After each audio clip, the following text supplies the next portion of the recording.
Insta360 ONE RS, all your questions answered. We're out for a little walk today, so I thought this would be the perfect opportunity to answer all your questions you've got about this Insta360 ONE RS. We're recording on the camera now using the Rode Wireless Go 2 with the external microphone adapter, and this is what it looks like. First of all, this is the picture quality. At the moment, it is currently Black Friday at the moment of recording this video. You can get this camera with the 4K boost lens for £250, and that makes it the cheapest, well-known action camera on the market with some of the best features you can get in an action camera. So grab one through the link in the description down below. Okay, let's answer your questions. I've got a bunch of them.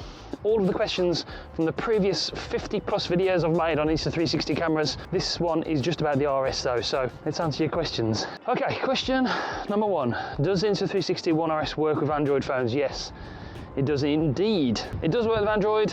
It works with iOS and Android devices, downloadable on the App Store and the Google Play Store, so you can download it on that. In fact, live streaming with Android devices is actually a little bit better actually than iOS, because you can use the USB-C connection to USB-C connection for a wired internet connection for live streaming rather than doing it through your hotspot on iOS. So yeah, maybe there's some advantages to using an Android device, so little pro tip for you. Question number two, is it waterproof? Yes, it's waterproof. It's 10 meter waterproof or 16 feet waterproof. Camera only, no body. If you want to take it down further than that, they sell separately a dive cage, which you can buy separately. Number three, does it have removable lenses? No, unfortunately it doesn't, but you can buy sticky lens protectors for the 360 mod if you've got this. If you didn't know, this is a modular camera. There's different mods you can buy for this camera. We've got the 4K boost lens. Unfortunately, the lenses aren't replaceable,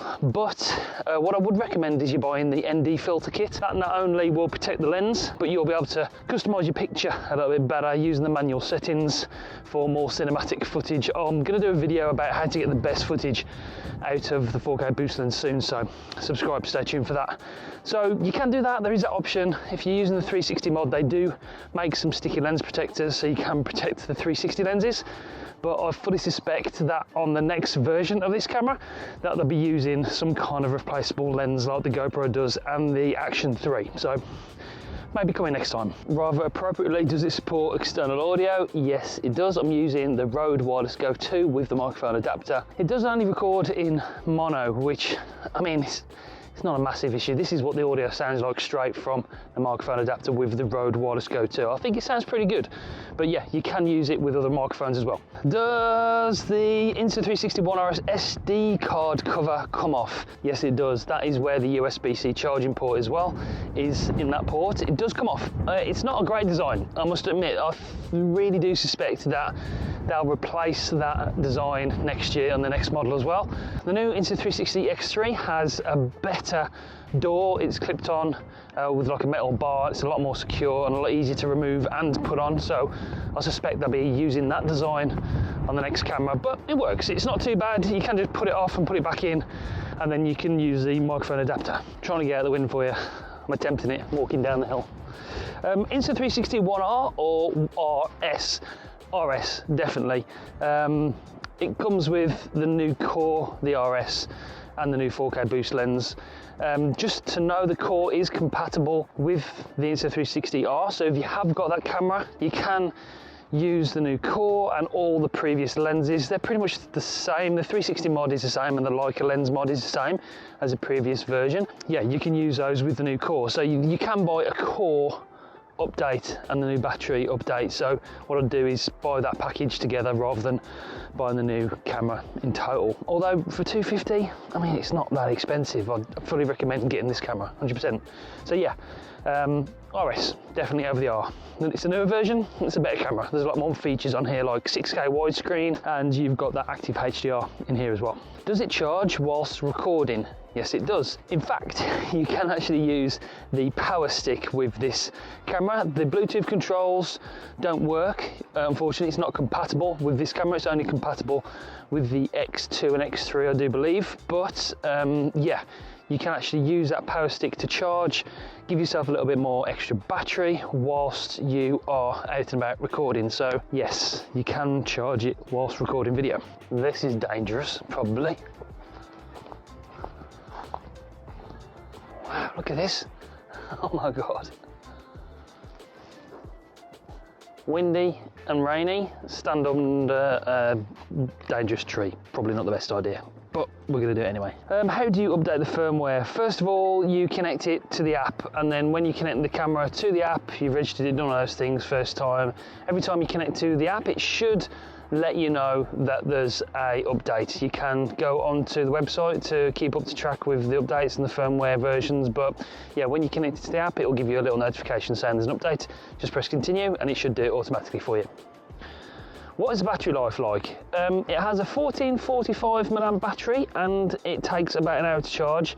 Fast charging, Insta360 if you're listening, would be really amazing on the next model, please, because it takes about an hour to charge, which isn't massive, but it's not Action 3 Quick, which takes, I don't know, 18 minutes to 80% or something like that. That's ridiculously fast. So next time, fast charging, please, Insta360.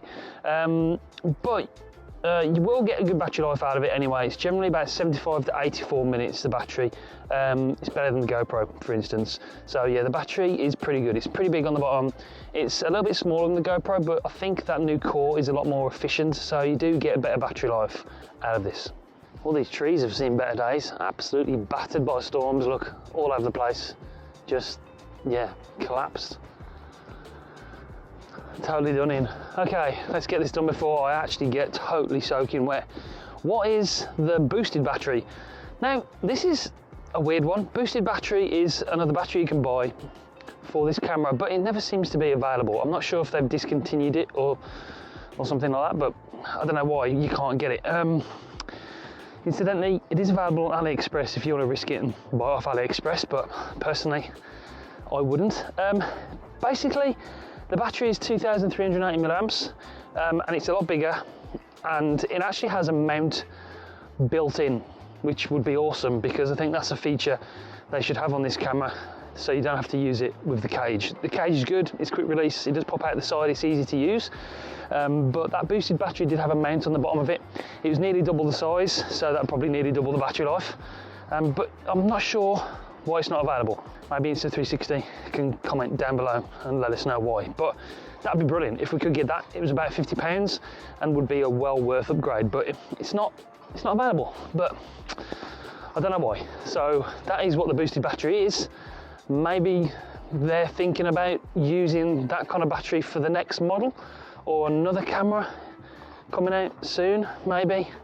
We'll have to wait and see. That's probably why it's not available. Maybe they can't get the parts, whatever, but it is there. It should be available, but it's not. So that's the boosted battery.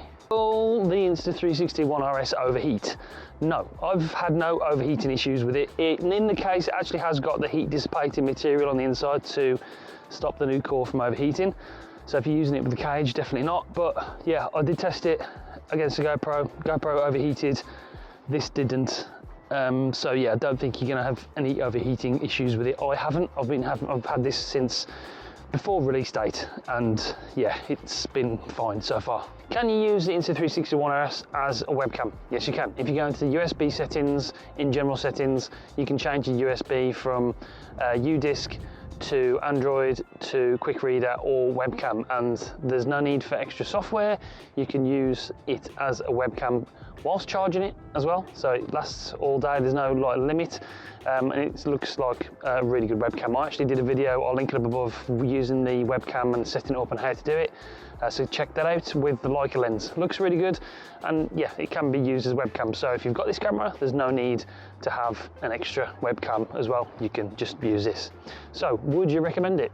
Yes. For the price, like I said, at the moment on the Black Friday deal, as of filming this video, it's $250 for the boost lens version only.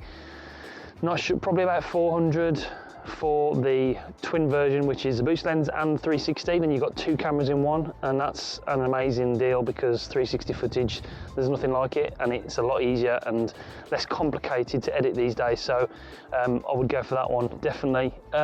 It's one of the class leading cameras on the market. Insta360 are really leading the way when it comes to software, especially. Editing the 360 footage, like I said, is easy with their desktop studio and the app. It's brilliant. It's far better than GoPro or DJI's app.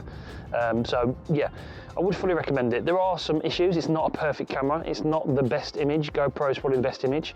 But for the price, half price pretty much of the GoPro at the moment, it's brilliant. Flow state stabilization is phenomenal. It's just as good as Hyper Smooth.